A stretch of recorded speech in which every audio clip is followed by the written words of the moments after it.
Okay, so this week's update seems a bit unnecessary in lieu of yesterday evening's event at the MEN in Manchester.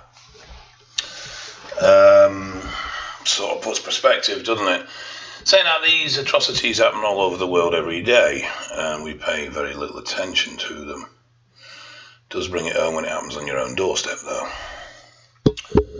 So, my sincerest condolences go out to those that have lost brothers, sisters, husbands, wives, children.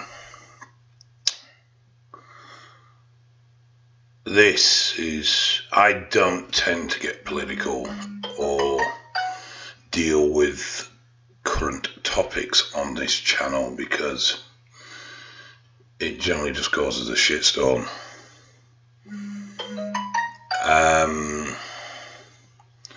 What I will say is that this is just senseless. That's all it is. There is and can be no sense to this. This is the actions of a nutter, irrespective of what that nutter may believe, be it religious, political, or whatever they claim their motivation is. The fact is, these are the actions of a nutter. It's as simple as that.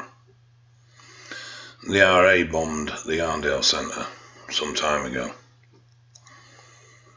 But I believe, now I may be wrong, but if I remember rightly, there were no casualties because they rang up beforehand and told everybody what they were going to do. They knew that killing innocent people wasn't going to further their cause. It's not saying it didn't happen at times, because it did, but in general they knew that would turn political and public opinion against them.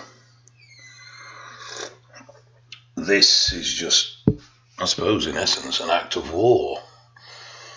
A war on society, a war on people. There is no sense.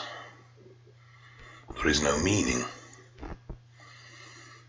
There's been many atrocity over the history of mankind committed in the sense of religion.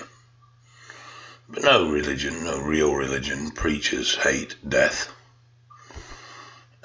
It's man's interpretation of that. This isn't the fault of religion, it's the fault of man.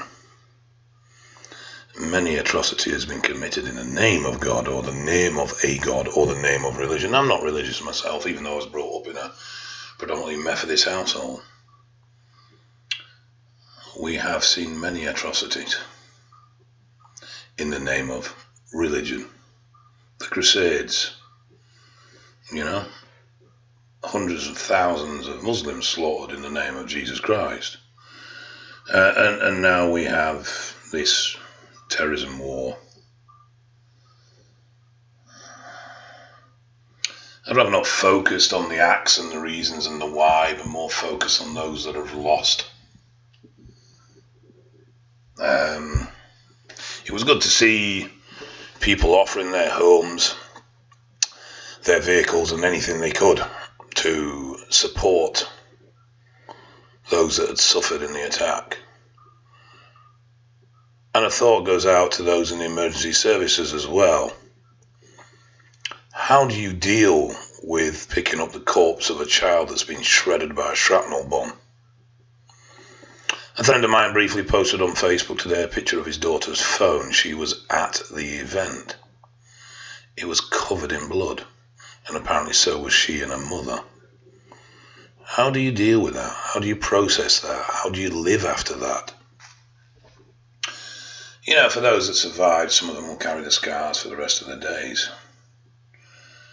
It was an atrocity, there's no other way of putting it, but these atrocities happen all over the world on a daily basis. I remember something more recently of a bus killing 50, 60, 70 children or something like that in another country. We don't hear about it, so we don't comment on it. We only get involved when it happens on our doorstep. I don't know what to say, is the honest answer.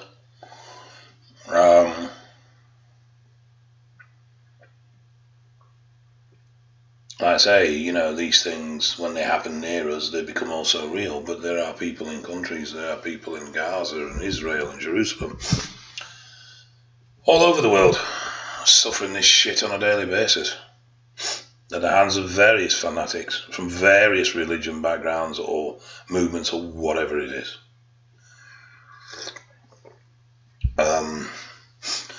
We live in a fucked up world. That's all I can say. So, anyway, I would like to express my deepest sympathies for those that this has impacted on, either directly with suffering for them, themselves or their families, but also for those who are involved in the rescue operation, the police, the ambulance, the fire, and anyone else that has had to deal with this traumatic incident.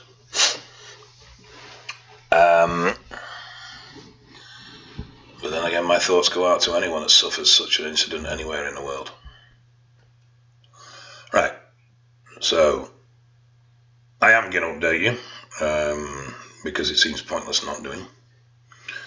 Not much of an update to really give you. Last week, again, pretty much another write-off.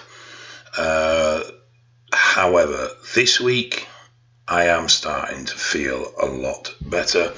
The lethargy is starting to subside, and I actually got through a full workout this morning. It wasn't particularly anything to write home about, but I completed it, which is the main thing. Diet is on point, and the increase I have recently done to potassium, sodium, and magnesium. I've always run electrolytes in some of my water, but I was talking to Joe Brinley at Body Power, and he suggested, because of my renal issues, that I ought to look at megadosing, or definitely increasing in excess my intake of sodium, magnesium, and potassium. So that I've done, and lo and behold, the water retention has improved.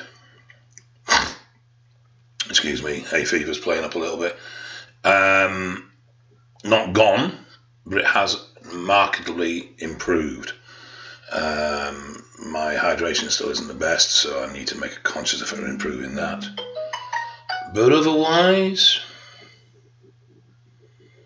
you know, we're starting to see some improvements, which is good. And it needs to be, because it is nearly June, and I'm lifting on the 3rd of September. I ain't got fucking long. And if I'm honest, I'm starting to have concerns. But we will see. Trust me, it won't be for lack of trying if I don't make it. Really, not much else to tell you. I do my first motivational seminar tomorrow at I don't know how best you describe it really, a last chance saloon school in Bradford. This school is populated by children that have been thrown out of every other establishment. It's going to be challenging. I am quite nervous. But on the upside, it would also be incredibly rewarding if it's a successful day. I also am speaking then at a business conference on Thursday evening. Both of these are freebies, by the way. That I'm shitting myself because it's a 15-minute time slot and I've got to hit it. Have I practiced? No. Have I rehearsed? No. Why? Because it tends to fuck me up. I'm a lot better just doing it off the cuff. So hopefully I can wing it. And that's it really for this week. So I'll get off and leave you with this. Hate creates hate. War never benefited the mass population. And it is very easy and very understandable to want to put someone's head on a plate over such atrocities. But that tit for tat won't solve the problem. Now, I'm not saying we should be understanding all hands and sing "Come by fucking R" either. Those responsible heads must roll. Without doubt. You know, justice needs to be served.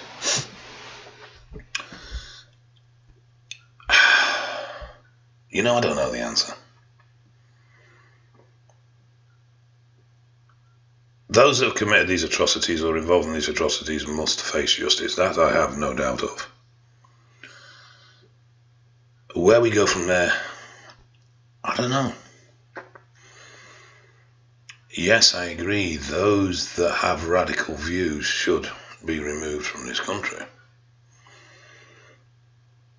But then we start approaching on freedom and rights and all this sort of thing, and it gets complex. And, you know, I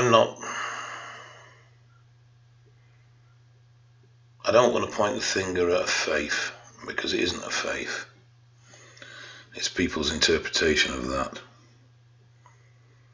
Because if that was the case, then we should destroy Christianity and all Christians. And to be honest, most other religions for that matter, because, like I say, man has committed many atrocities in the name of God. There are still KKK bands in the States that practice to be staunch Christians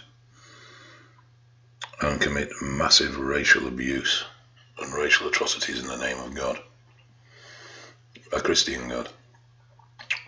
So to blame all Muslims for something of this nature is just not right. It's not the religion, it's people. People are fucked up, sick individuals. But those behind it must be brought to justice, that there is no denying. From there, I don't know. I really don't know. Where do we go? What do we do? The world seems to be falling a fucking apart.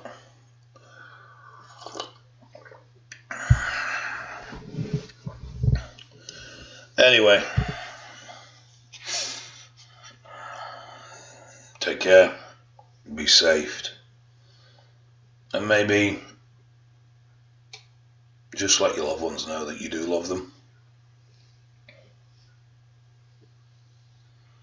Because you never know what's around the corner. Okay guys, take care, I'll speak to you soon.